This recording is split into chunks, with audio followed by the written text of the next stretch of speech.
Now is Reid from the Harvard Kennedy School, and joining us, Republican strategist and former White House aide Giancarlo Perisutti, and transgender activist Pauline Park. She's chair of the New York Association for Gender Rights Advocacy, and from Washington, D.C., former RNC spokesperson Genevieve Wood. I'm going to actually come to you first on this, Pauline, because the question of bathrooms has suddenly become the hottest sort of issue in conservative circles. What does it actually mean for transgender people to then have to confront this question at the restroom of which room to go into? Well, of course, transgender people have been using restrooms, public restrooms, for decades, ever since public restrooms have been around.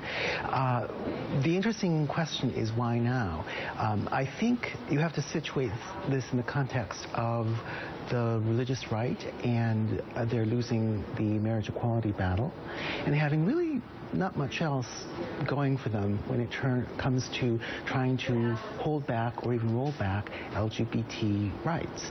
And so the bathroom panic is really, I think, nothing more than a pretext to roll back not only LGBT rights, but civil rights more generally. Yeah, and you know, to that point of bathroom panic, which is the term I've coined for it as well, the sort of apocalyptic language, Genevieve, that you've heard from Republicans on this.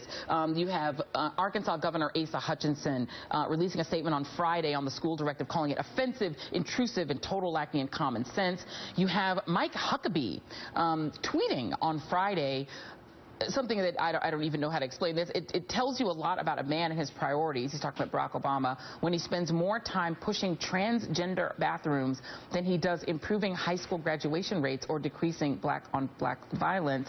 And finally, I want to have us listen to North Carolina Governor Pat McCrory last week on Monday talking about the opposition from the federal government to HB 2. Let's listen to Pat McCrory. Right now, the Obama administration is bypassing Congress, attempting to rewrite the law and set basic restroom policies, locker room policies, and even shower policies for public and private employers across the country. Genevieve, why has this become such an issue of sort of apocalyptic importance to Republicans right now? Well, because I think right now the Obama administration has grossly overstepped its bounds. I mean, look, they're using a 1972 law dealing with Title IX that was supposed to give equal access and making sure that women and girls were not discriminated against in the educational arena and sports arena. And that is very different than now saying that law means that boys who are 14 years old or 13 years old or whatever age you decide that they are actually a girl should be able to shower with 14-year-old girls in their locker room. I mean, this is not just about what bathroom you go to. This law specifically says if a young boy or young girl decide that they're the opposite sex, if they go on a school trip, for instance, and the kids all have to stay in a hotel room together, a boy and girl can be forced in the same hotel room because he's saying that he's a girl. I understand a parent being concerned about that, and I also understand a young girl being concerned about that. And look, should we be treating people fairly and not discriminate? Absolutely. And you've seen school districts dealing with this issue on their own, coming up with other ways of handling it. You don't need the federal government to jump in like this and go overboard and say, well, to treat one group the right way, we're now going to treat other people unfairly, which I think it's unfair to say to a young girl, you've got to shower naked next to another boy. I just think that's unfair. Well, we're going to come back, and I want to talk a little bit more about the issue of children, but this issue started with HB 2 dealing with adults and use of restrooms. So I want to ask you, Genevieve, should a transgender man with a mustache and beard be forced to walk into the women's room? And should women be forced to feel comfortable with a man with a mustache and beard in the ladies' room? No, I think that's the point. I don't think. But that's what would happen if this law is implemented, is that transgender men who have beards and mustaches will be in the ladies' room because the law says they have to be in there. No, the North Carolina law said that if you're a biological male, you go to a male bathroom. If you're a biological woman, you go to a female bathroom. No, it says you have to go where your biological or your birth certificate says. So if you were born female and you've transitioned over and you are now a transgender man with full facial hair, you will be in the ladies' room.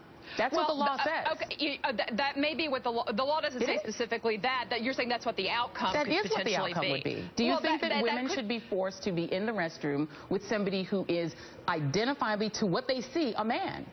I don't think it's ideal, but here's the reality. I don't think a man who's gone through a full transition to become a woman is still going to have a full beard. I haven't seen that happen.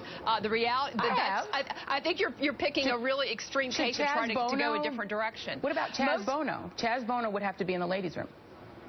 Well, Chaz Bono looks like, I mean, if you see Chaz Bono would be in the ladies' room.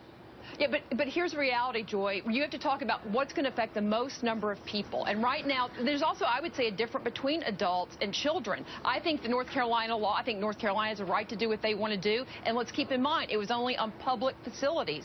Private companies, Target, for example, they can come up with whatever bathroom policy they want. And a lot of cities, for example, here in the District of Columbia, they all have just one single-stall bathrooms so that you don't have to get into this debate. And so there are reasonable ways to deal with it, but coming in with a sledgehammer like the Obama administration did and forcing schools all over the country to do it their way and basically having no respect. What about young women who've been sexually abused? Do we not care about the fact that they now are going to feel traumatized by a guy standing next to them, even though that guy says he's a girl? But do you understand, Genevieve, that a transgender woman, if Pauline is being forced to be in a men's room full of men, because the law would also say that she would have to do that, don't you think that there is a danger to a woman, a transgender woman, walking into a restroom full of men? That's the exact scenario you just described. But the law says that she has to do it. Well, the law, depending on where you are, that's the law that's being pushed around the country. Look, Joy, here's the reality. If somebody is completely transgendered, they have adopted, said that they're now male or that they're now female and they're living that life. That's the bathroom they go into, but they've been fully transgendered. That is very different, I would argue, than saying a 14 or 13 or 15-year-old boy saying, well, I've decided I'm a girl, and so now I get to shower next to girls in the locker room. I think those are different scenarios, and I think what the Obama administration did here was greatly overreached by pushing this kind of action. Let me get you in here to come to the table, Giancarlo. Just speak to the issue that Genevieve is talking about, because you yourself are acquainted with young, transgender, a child, right, that has to deal with this issue. Do you see Genevieve's point here? I do see Genevieve's point, and I think part of the opposition to this is twofold. There's opposition to what exactly the law, both in North Carolina and the mandate that the federal government handed down, what that says and the implications of it. And then there's the very nature of the fact that conservatives, Republicans, reflexively don't believe that the federal government should be setting standards for what occurs in local schools. I am very proud that in my town, we have a transgender student in the school that both of my daughters attend.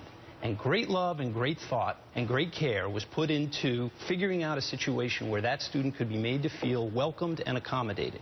And guess what? The policy that my school adopted runs counter to the guidance that the Obama administration provided. That is offensive to me, because we're not bigots, we're not closed-minded. We want what everyone wants, which is our children to feel welcomed and loved. And we tried to accommodate, my town did, I wasn't involved, my town did, in a way that brought in a child psychiatrist, that brought in, obviously, the child, their families, teachers, etc. That's the way this should be handled. So, Pauline, why isn't that the right answer for local school districts to set their own policies based on the individual needs of the kids that are in that school? The problem becomes when a local school district or a state enacts policies and procedures that are blatantly discriminatory. In that case, the federal government not only has the right, but the obligation to intervene. But can you answer that question that Genevieve has raised, and I think that Giancarlo's alluding to? If you have girls in a locker room who feel uncomfortable with a pre-transitioning, transgender student who, to their visual eyes as a boy, being in the locker or the shower with them, why shouldn't they then be able to say, we don't want that? Right. As I like to say, where there's a will, there's a way. Every local school district should have, and does in fact have, the authority to figure out an accommodation that works for everyone. It's not about forcing anyone to be with anyone else. It's about prohibiting discrimination and figuring out a reasonable accommodation so that everyone is satisfied. And as I say, that can be done where there's a will, there's a way. And I would agree with, can I just say, I would agree with Pauline on that, except that's exactly what the Obama directive just overturned and said, no, individual school districts can't deal with it on their own. That's part of the problem, is that schools were beginning to deal with it, but now they've overreached. So here's the thing, right? So that's the job of the federal government, right? This is what it was, this is what the federal government is supposed to do. That in the case where we have a marginalized community, or we have a community community that is being discriminated against. It is the federal government's job to come in and protect the rights of that marginalized community that is being discriminated against. Yep. This is law, right? And to come in. So the interesting thing, though, to me, is that this is a hot button issue amongst conservatives, right?